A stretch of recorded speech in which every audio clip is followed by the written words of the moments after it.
hauliers, farmers and agricultural contractors are feeling a heavy impact due to the global crisis. We have recognised this from the beginning. Last month we announced a 250 million package, including excise cuts on fuel and diesel rebate scheme, which we said we will keep under constant review.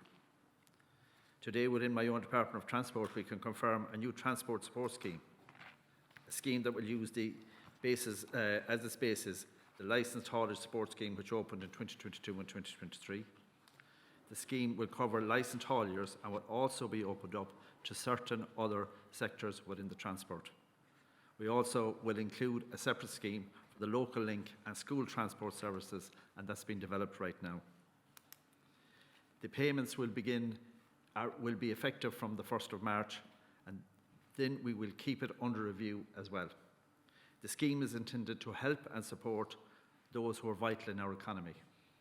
And with regard to the agriculture sector, it is important to state that farmers will benefit from the new scheme that has been brought in place, as well as agricultural contractors, fisheries, and also island transport.